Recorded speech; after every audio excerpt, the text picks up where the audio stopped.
Welcome to the RealTea podcast, brought to you by Tennessee Realtors and sponsored by Rule First, helping you live closer to what matters.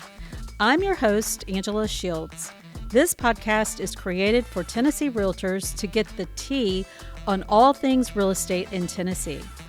We'll bring you engaging conversations with esteemed guests in the real estate industry and cover a wide array of topics, including current events, governmental affairs, education, and legal updates. Today is a special day. We have two guests with us. We have Will Sliger, who is our current Tennessee Realtors President. Welcome, Will. Good seeing you. Thank you for having me. Yay. And we also have Travis Close, who was our 2022 State President for Tennessee Realtors. Welcome, Travis. Thank you. Before we get started and announce what our topic is, our tradition is to ask what tea you like in your teacup. We are known as the RealTea, so we start out with that every time. So, Will, I'll start with you. What tea do you like in your teacup? The sweeter the better. How about that? The sweeter the better. Sweeter the better. Sounds great. Travis? Usually the only time I drink tea is at night, so anything that'll help me sleep. Anything that'll help you sleep. So, if I'm not mistaken, I saw recently that you explored a new coffee. Yes, we tried it once, and then I spent more time than that trying to get rid of the rest of it. It was that new mushroom coffee, Yes. wasn't it, if I'm not mistaken? Yeah, it was one of those subscriptions. Let's give it a try, and then I think it took me 3 more subscriptions to get rid of it. So I'm glad you tried it, because I saw that and I didn't. I wonder if I'd like that. I like mushrooms. yeah, I couldn't do it. Ugh, I won't try them. Yeah. All right. So today we are talking about MIPIM, which is a international real estate conference that we have been participating in for some time. So we thought it would be a great opportunity for us to have a conversation, share what it is, share what we're doing, why it's beneficial, and just talk about it for a little while. So let's tee it up and start it out. So what's MIPIM? Well, there's a lot to it, but the fact that it's a large commercial conference that encompasses all of your commercial sectors from hospitality to industrial, and it happens in France once a year in Cannes. But you have leaders from all over the country and different municipalities and that are represented there. And they all come together in the hopes of finding out where that next investment's going to be. I know before COVID, they had 60,000 people attending this conference. And it's held in Cannes, France, where the Cannes Film Festival is held in the exact same building. We are in the basement of the building. But now, I think this past year, wasn't there like 35,000, something like that? Something like that. Yeah, I believe that's right. Yeah. So, and when you're meeting the people, what are some of the countries that from the people that we've been talking to? Let's share that to start with. Most that I remember, a heavy group of them are from Europe. Yeah. We've had probably more from France over the years just because they host it, so it's easier for most of them to get to. But, I remember everything from Italy and Belgium and a couple from Canada over the years. Amsterdam. And it is just imagine the largest conference you've ever been to, and that fits in the basement. So every country is covered, every major city is covered, and most of them come down to the U.S. and walk around and talk to us, and we've had conversations with most of them. Oh, without a doubt, yeah. Mm-hmm. And really, before we even start talking about that, we're there to promote Tennessee. 100%. Yep. And what kind of information would you say we're sharing? Well, the funny thing is that in the environment that we're in, one of the big topics is taxes and what that structure looks like in the country that they're in, where they're headquartered. And everybody's out for a deal. Whether you're out buying a car today or buying a house, everybody wants a deal. And these guys are no different. And I think that's one of the top pieces is where can I find that deal to put my roots. It's amazing when you start listening to them talk about, when we tell them our tax situation and then they start telling you theirs, gosh, it makes you just so proud to be here and thank God you're not there. Yeah. I mean, we've all worked with clients moving from other states here over the years. And, it is really eye-opening to see how high the taxes are in a lot of different states and what they have to deal with. And, I mean, that's a 10, 20 times multiplier when you're talking about some of the taxes that they're paying in these other countries. And then not only the taxes they're paying, but just the taxes and fees they have to pay to get a job out of the ground. Mm-hmm. Yes. It's crazy. I remember, Travis, it was, we've been there a few times, and it was, a couple of years ago, we met someone. Was he from? Italy, I think. It was Italy or England? I can't remember, but he was telling Maybe. us, Italy. I remember which one you're thinking of. It was Italy where he was telling us it was, 10 years or Yeah, something? he was building like residential homes on a golf course community, and the course had been built already. And he was 10 years into permitting and everything and didn't have the first roof on yet. It's crazy. Yeah. It was crazy. And the one I was thinking about, he was telling us about the taxes. And I felt like it was 45%. Something. Yeah, they're huge up there. It was crazy. Unbelievable. So I think that just kind of to describe the atmosphere, what we're in is kind of like a trade show, I would say, but there's also classes going on. We never get to go to the classes, but there's classes going on and all types of things like that people are kind of in and out of that are attending as an attendee. We're displaying. But the people that come by, like you said, we're seeing people from all over the world. It's not just people that are there displaying. It's also people who have investments. They're looking for places to invest. I know you guys spend a lot of time talking to those people without necessarily saying the names of the people, because we do have people that are really interested. Talk about the types of investments you've been. And that is a very interesting segment of those that are in attendance there, because you have those that are in the architectural world that have essentially brought their plan. You throw the paper out, they've got an iPad, and they're walking around with the intent of finding those individuals that are interested in that investment. Whether it be a skyscraper that's in Shanghai or a multifamily product that they have in another country, but the way in which they're there, it's very similar to us. And the fact that we're both there to try and sell our product, and in our case, it happens to be the state. But that doesn't mean that we're not, looking to marry some of those folks up with clients that, in particular, they're clients of our members that would have interest. But there are a lot of those in the architectural and civil engineering side that are bringing those products to the table as well. Yeah, and we've even had people come by the booth in past years that, were looking for places to park that money. And we had the banks that were coming in and the investors that had hundreds and hundreds of millions of dollars that they were looking for investments in the U.S. And that's where we're trying to collect all that info and put those people with those people and really, see what works for our members and for them. And one of the ways that we really try to do this is we invite members to send projects to us, and literally they will stand there and look on the iPad that we put the projects on, thumb through them, or we give it to them on a QR code, and we assume that if they're interested, they're going to contact those individual members and make a connection. But what we learned is sometimes they don't make those connections like they do here in the U.S. It doesn't necessarily mean they're going to contact you that year one. They want to come back year after year. It's about the relationships they build. Yes, it's a very methodical process for some of them, in that they kind of they do a lot of the research beforehand, in that they're looking for that on their own accord, and that way when they come to you to have that conversation, they already know a little bit of your backstory, or they know a little bit about what's going on in the U.S. and in particular maybe in Tennessee. So that is a little different in some of those instances, because they do come to the table prepared, and maybe not so much forthcoming on the front end as far as I'm jumping out, signing up for this, but in the background they're actually doing their due diligence. Yeah, the ones that are representing companies, it's interesting some of the questions that they ask. What were some of the ones that you got? So for a couple of them that stand out to me, walkability, or do you have community areas as far as like parks and are there community centers?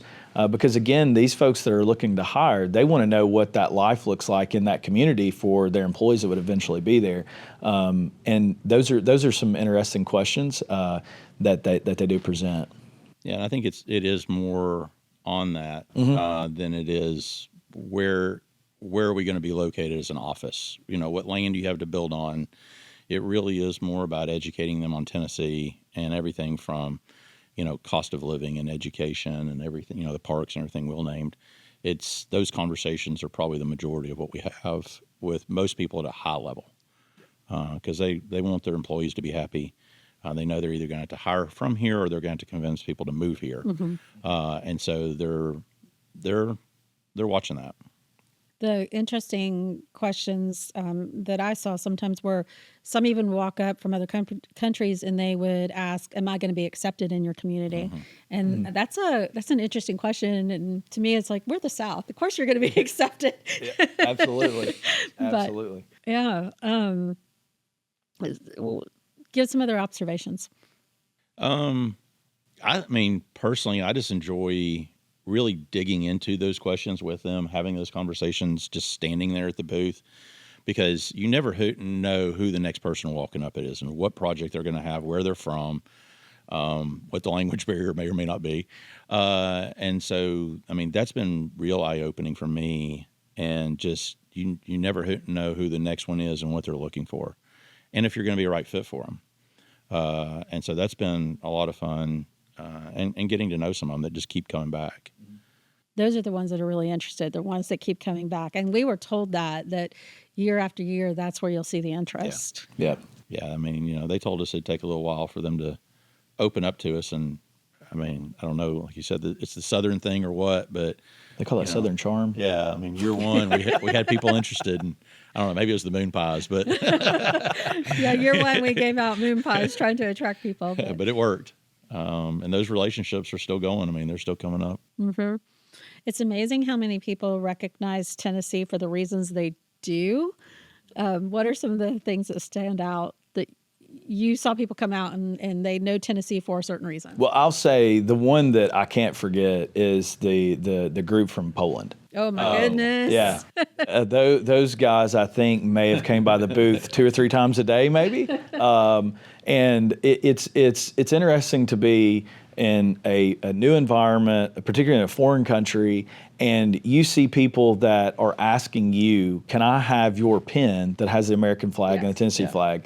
And they're just as proud to wear that and glad to take their own country's pen insignias off. But I've found that that's always been really interesting, and it's kind of an interesting thing to know that there are other countries out there. Man, I want to carry the American flag through this, and there's all these countries that are there. That one's always stood out to me. And the lanyards. And the lanyards, yes, the American lanyards that have the American flag. Of those out every day. Yes. Now, if you're going to tell the truth about the particular Polish gentleman that you mentioned, yes, we're going to have to tell the funny story about them, because they kept coming by the booth time after time after time to see if we pulled out the Jack Daniels. Yeah. Correct. And we did not. We did not.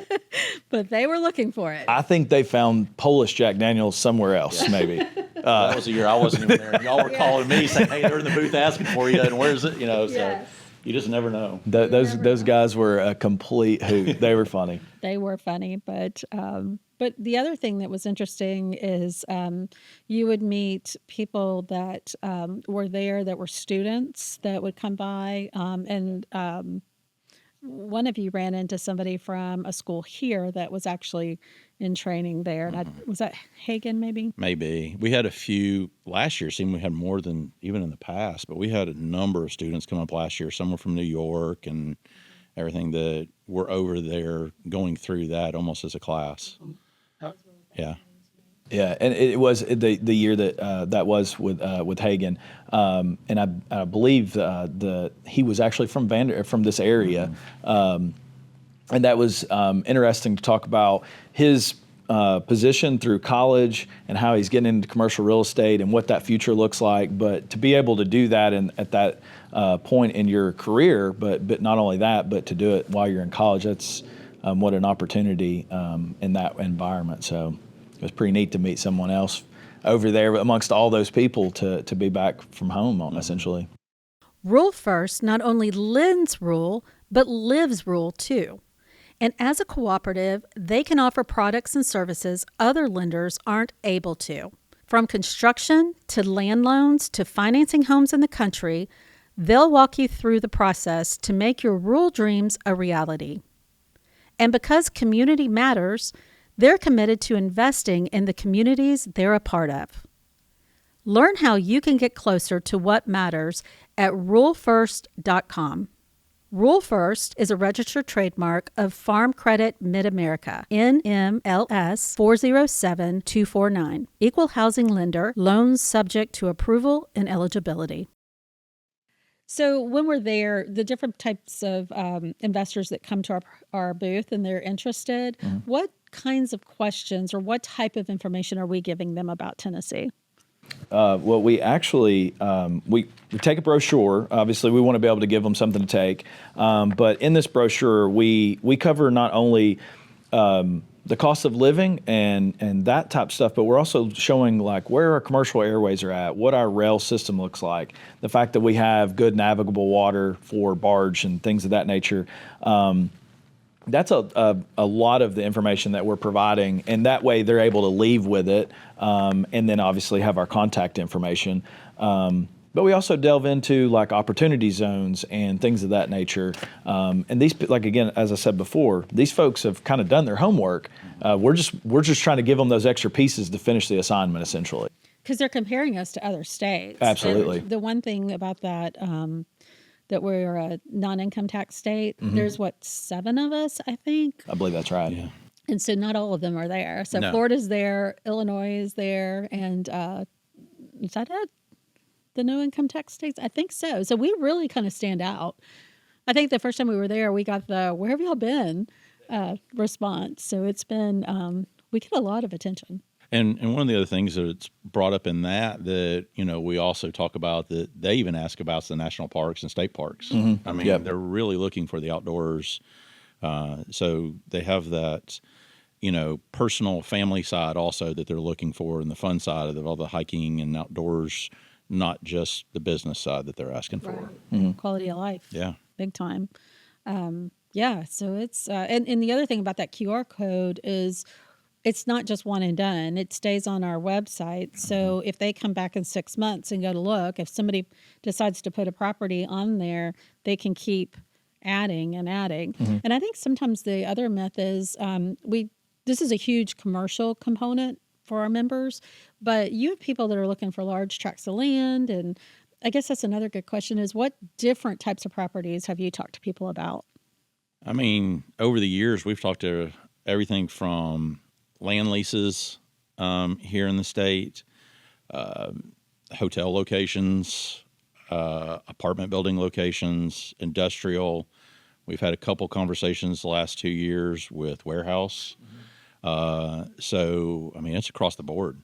And so I think the one thing that I'd like to see more and more of is more of those projects on that website. Right. I'd love to go into following years and have 20, 30 projects on there for them to really be able to show them all the opportunities that we do have. Because, I mean, that enables us to have a longer conversation with them, or even go and sit down somewhere with them a little more private and have a longer conversation when we know we've got some stuff out there. It enables us to be able to make the marriage, as you called it earlier, to connect people as well. Yeah.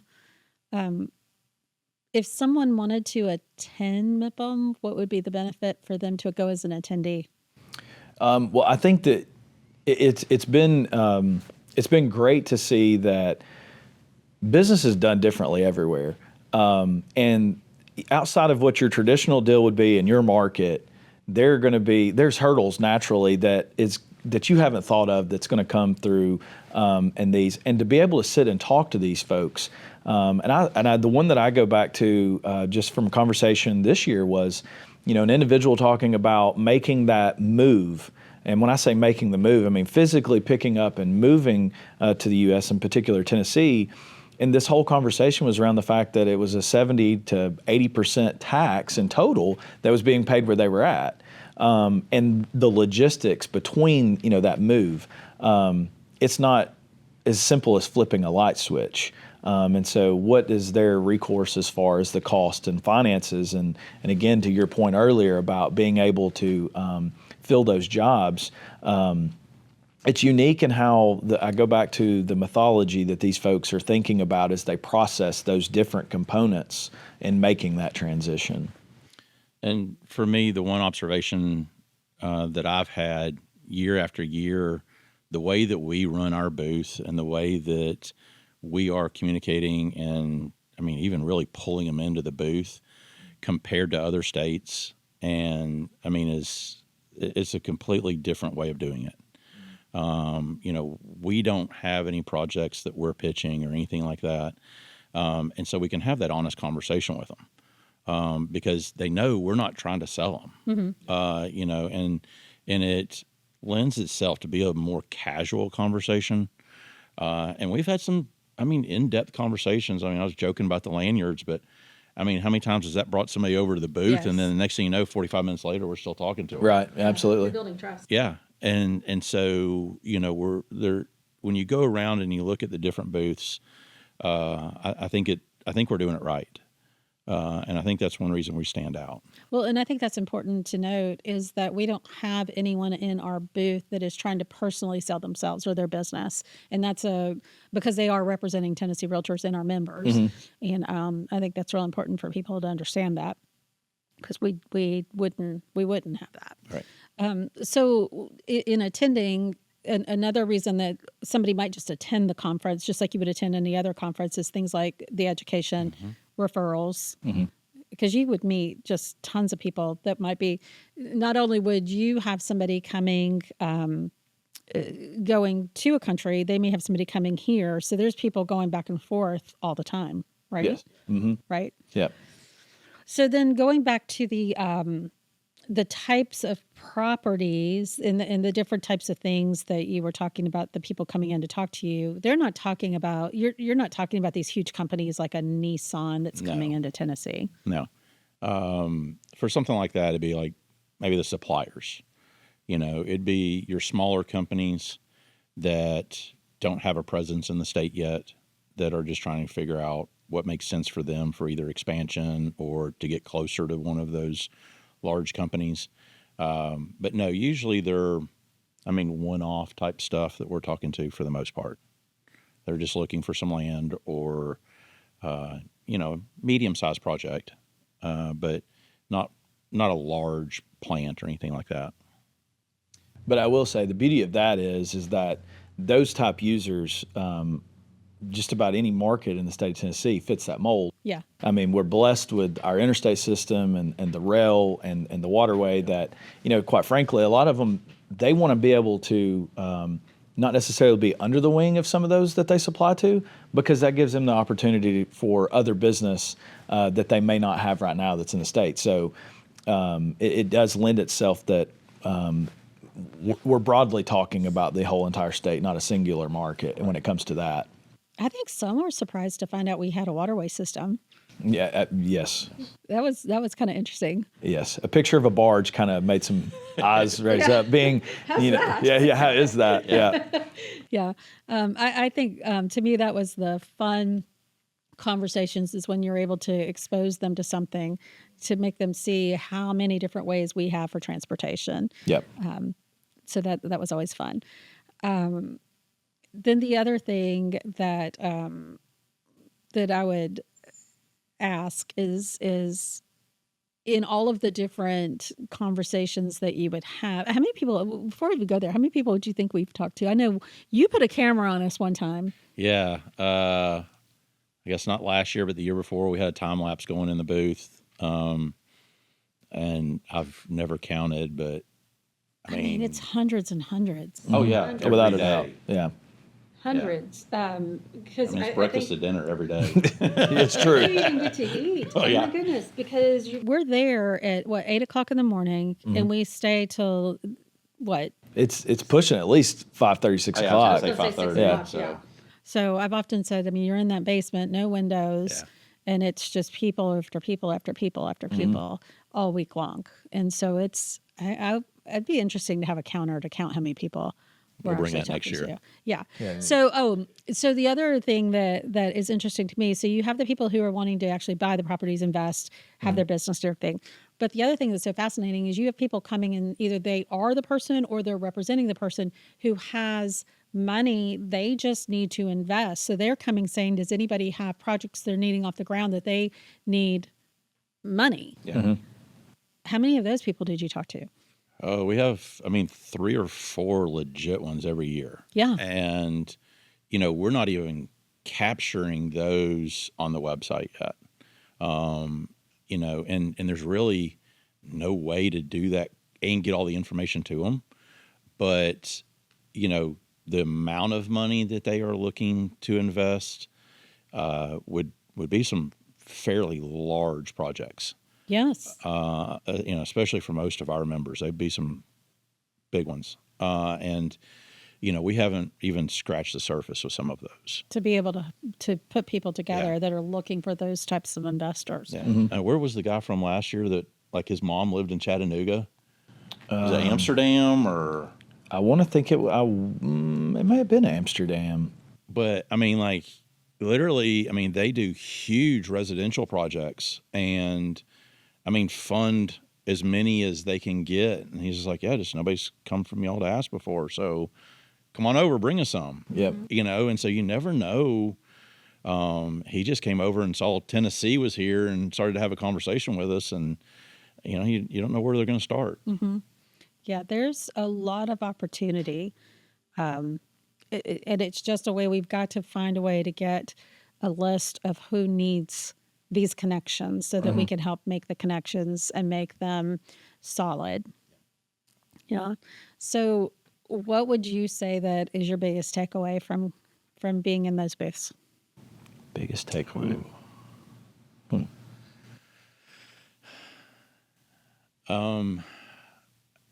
I could come up with a couple different ones, but I would say just how different every country is, and even large municipalities in those countries, how different they are from each other, even more than in the U.S., and how truly difficult it is for some of these guys to get projects off the ground. And, that's perfect for us, but it's infuriating for them. And to see year after year some of those guys come back and still haven't made much progress, it's really interesting. That's the thing. Learning about how they do it in other countries and what these guys are dealing with compared to what we deal with here has been eye-opening for me. I would agree with that.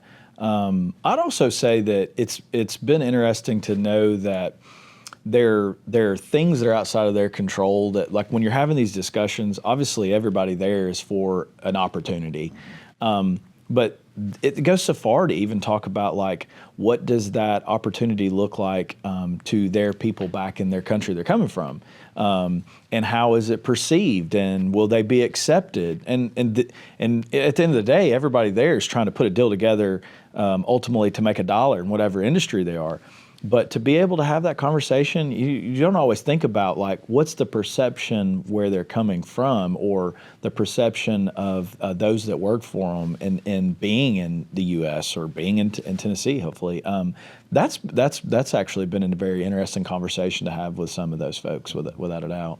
I think my biggest takeaway is through real estate, it has shown how much the world really has more in common than we have differences. Is having the conversations with them about real estate.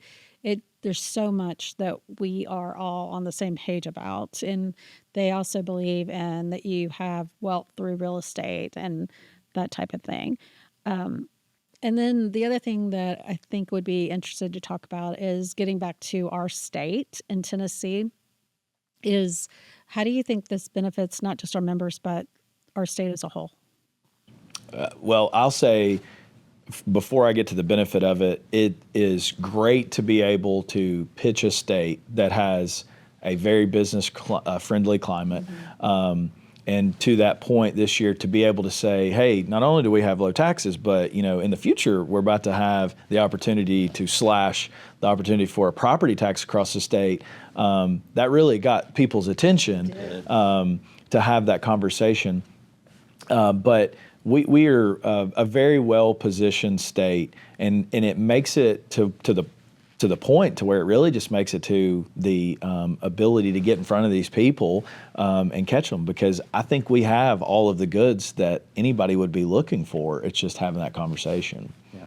You guys were catching them all the time because y'all didn't. I think that's the difference is coming from the South, y'all had that personality. You're out there, you didn't mind saying, hey, how are you doing? And I think you threw some of them off a little bit. Oh, yeah. They Some of them felt don't like it to, at all. Yeah, well, they had to stop and talk to you. Yeah, there was some forced conversations there. Yeah. But ultimately, they were all well. But we really didn't, give anybody the opportunity just to skate by us. So, yeah.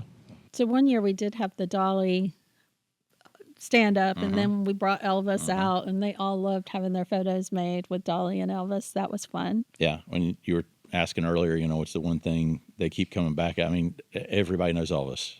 Everybody. It doesn't matter, whether we're giving out the guitar picks or what. They're like, oh, Memphis, that's Elvis. Yes.